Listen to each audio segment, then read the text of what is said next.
बिस्मिल्लाहिर्रहमानिर्रहीम अस्सलाम वालेकुम। टूरिस्ट वीज़े वालों की अपडेट्स है ये, लेकिन जिन्होंने मेरी पहली वीडियो देखी है उनके लिए नहीं है। जो नए मेरे चैनल में अभी आए हैं उनके लिए है, क्योंकि बहुत से लोग मुझे पूछ रहे थे कि टूरिस्ट वीज़े का बताएं। अगर कोई सिंगल बंदा अप्लाई करना चाहता है तो बहुत से लोग कहते हैं 40 साल से उम्र ज़्यादा हो तो उसका वीज़ा लग जाता है। नहीं भाई, आपका वीज़ा नहीं लगेगा। अगर 50 साल से उम्र ज़्यादा है तो आपका वीज़ा लगेगा। 40 साल से ऊपर ज़्यादा होगी, नीचे होगी तो आपका वीज़ा रिजेक्ट कर दिया जाएगा अगर सिंगल बंदा अप्लाई करता है। हाँ, अगर अपने माँ बाप के साथ, बीवी बच्चों के साथ अप्लाई करते हैं तो आपके वीज़ा लगने के बहुत ज़बरदस्त चांस है और वीज़ा लग भी जाता है।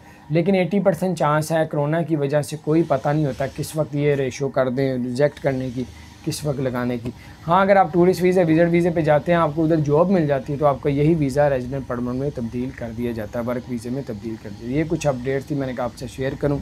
अपना ख्याल रखें। 13 मुल्कों में अभी भी पाबंदी है, जिसमें से पाकिस्तान भी है। मुअत्तल किया हुआ, ये कहते हैं मुअत्तल किया हुआ वीज़ा, तो मुअत्तल अभी भी है। सिंगल बंदा अगर बंदा अप्लाई करता है। चैनल को सब्सक्राइब कर दें। अस्सलाम वालेकुम।